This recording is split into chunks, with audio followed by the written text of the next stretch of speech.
Welcome to Ans kitchen. ഇന്ന് നമ്മൾ ഉണ്ടാക്കാൻ പോകുന്നത് റെസ്റ്റോറൻറ്റ് സ്റ്റൈൽ ഫ്രഞ്ച് ഫ്രൈസ് ആണ്. അപ്പോൾ ഫ്രഞ്ച് ഫ്രൈസിന് വേണ്ടി നമ്മൾ 1.5 കിലോ പൊട്ടറ്റോ ആണ് ഇവിടെ എടുത്തിട്ടുള്ളത്. ഫ്രഞ്ച് ഫ്രൈസിന് വേണ്ടി പൊട്ടറ്റോ സെലക്ട് ചെയ്യുമ്പോൾ നമ്മൾ ഒരു കാര്യം പ്രത്യേകം ശ്രദ്ധിക്കേണ്ടതാണ്.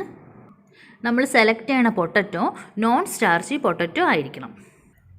ഈ പൊട്ടറ്റോസ് എല്ലാം നോൺ സ്റ്റാർച്ചി ആയതുകൊണ്ടാണ് റെസ്റ്റോറൻറ്റിൽ നിന്ന് കിട്ടുന്ന ഫ്രഞ്ച് ഫ്രൈസ് ഇത്രയും ടേസ്റ്റും ഗോൾഡൻ കളറും കിട്ടുന്നത്. നോൺ സ്റ്റാർച്ചി അല്ലാത്ത പൊട്ടറ്റോസാണ് നമ്മൾ എടുക്കുന്നതെങ്കിൽ ഫ്രൈ ചെയ്യുമ്പോൾ ഫ്രഞ്ച് ഫ്രൈസ് ഭയങ്കര ബ്രൗൺ കളറായിപ്പോവും, ഗോൾഡൻ കളർ കിട്ടത്തില്ല. അപ്പോൾ നമുക്ക് നോൺ സ്റ്റാർച്ചി പൊട്ടറ്റോസ് എങ്ങനെയാണ് തിരിച്ചറിയുന്നത് നോക്കാം. നോൺ സ്റ്റാർച്ചി പൊട്ടറ്റോസിൻ്റെ സ്കിന്ന് സാധാ പൊട്ടറ്റോ പോലെ ഹാർഡായിരിക്കത്തില്ല, വളരെ സോഫ്റ്റ് ആയിരിക്കും. ഇതുപോലെ നമുക്ക് കൈകൊണ്ട് തന്നെ ഇങ്ങനെ പറിച്ചെടുക്കാൻ പറ്റും, കണ്ടോ? അതുപോലെ ഇതെല്ലാം ഇങ്ങനെ ഇളകിയിരിക്കും തൊലി. മറ്റൊരു കാര്യം ശ്രദ്ധിക്കേണ്ടത്, ഫ്രഞ്ച് ഫ്രൈസ് ഉണ്ടാക്കാനായിട്ട് പൊട്ടറ്റോ സെലക്ട് ചെയ്യുമ്പോൾ ഇച്ചിരി വലിപ്പമുള്ളത് എടുക്കണം.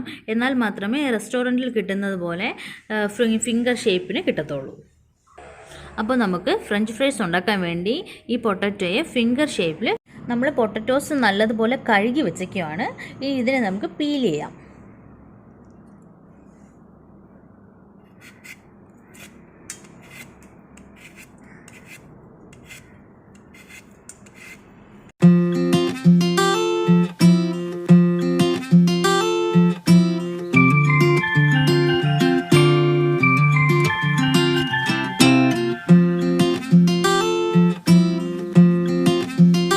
നമ്മളെല്ലാ പൊട്ടറ്റോസും പീൽ ചെയ്ത് വെച്ചേക്കുവാണ്.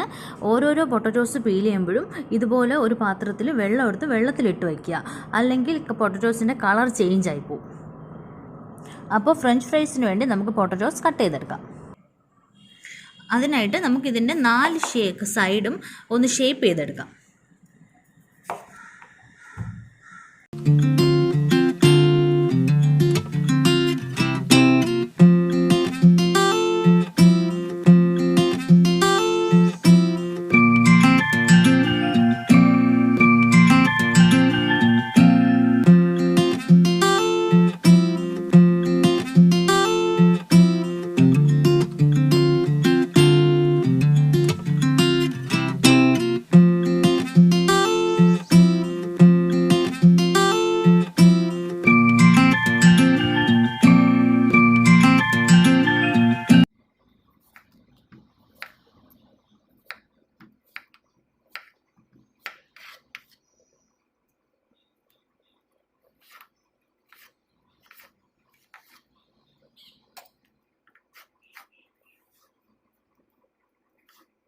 നമ്മൾ എല്ലാ പൊട്ടറ്റോസിനെയും ഇതുപോലെ ഷേപ്പിന് കട്ട് ചെയ്ത് വെച്ചേക്കുവാണ്.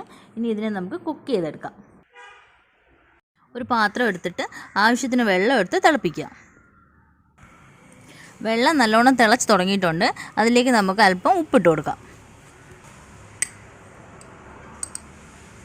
1 സ്പൂണോളം ഇട്ട് കൊടുക്കാം.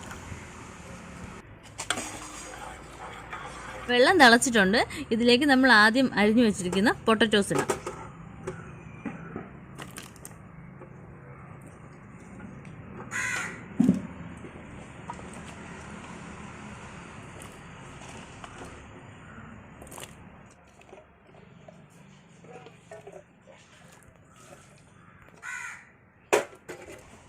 അതിനുശേഷം നമുക്കിതിനെ ഹാഫ് കുക്ക് ചെയ്തെടുക്കാം, ഫുൾ കുക്ക്ഡ് ആവണ്ട.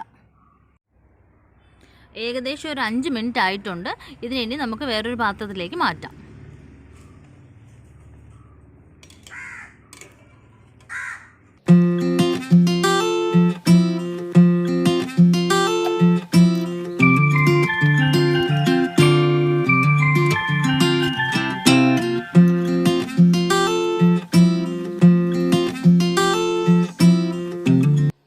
നമ്മൾ ഹാഫ് കുക്ക് ചെയ്ത് വെച്ചിരിക്കുന്ന പൊട്ടറ്റോയെ ഇതുപോലെ ഒരു ടവൽ ഉപയോഗിച്ച് അതിൻ്റെ വെള്ളത്തിൻ്റെ അംശമെല്ലാം നമുക്ക് കളയാം.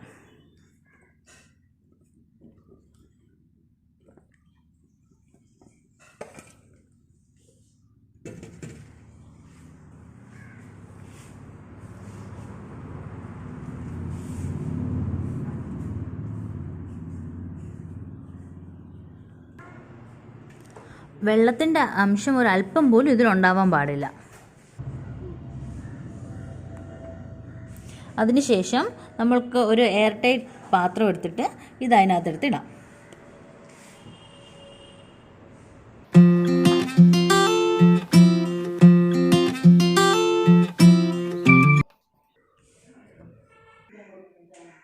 ഇത് അടച്ചതിന് ശേഷം ഒരു 4 മണിക്കൂർ ഫ്രീസറിൽ സൂക്ഷിക്കുക.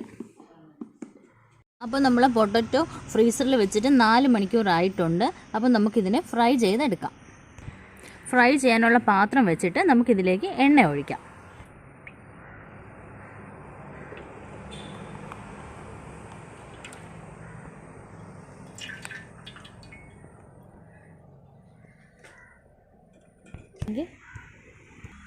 നമ്മൾ ഒഴിച്ച എണ്ണ നല്ലതുപോലെ തിളച്ച് കഴിഞ്ഞതിന് ശേഷം മാത്രമേ പൊട്ടറ്റോ ഇടാവൂ.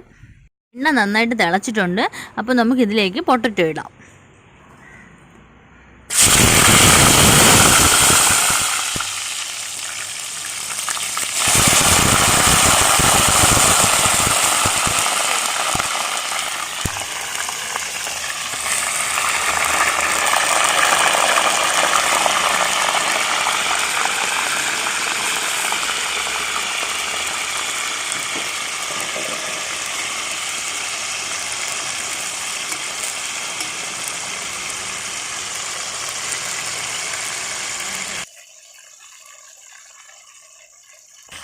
ഫ്രീസറിൽ നിന്ന് എടുത്ത ഉടനെ തന്നെ എണ്ണയിൽ പൊട്ടറ്റോ ഇടാൻ ശ്രദ്ധിക്കുക, അല്ലെങ്കിൽ നമുക്ക് ആ ക്രിസ്പിനെസ് നഷ്ടപ്പെടും. ഇനി നമുക്ക് പൊട്ടറ്റോ ഒരു ഗോൾഡൻ ബ്രൗൺ ആവുന്നത് വരെ വെയിറ്റ് ചെയ്യാം. ഫ്രഞ്ച് ഫ്രൈസ് നല്ല ഗോൾഡൻ കളറായിട്ടുണ്ട്. ഇനി നമുക്ക് ഇതിനെ ഒരു പാത്രത്തിലേക്ക് മാറ്റാം.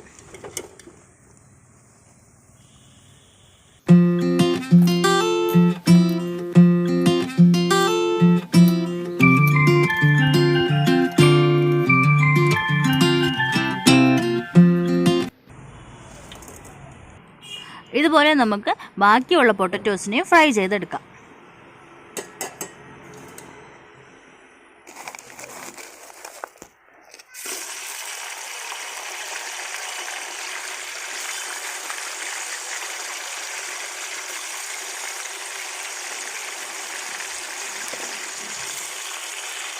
അപ്പോൾ ഇതാണ് നമ്മളെ റെസ്റ്റോറൻറ്റ് സ്റ്റൈൽ ഫ്രഞ്ച് ഫ്രൈസ്.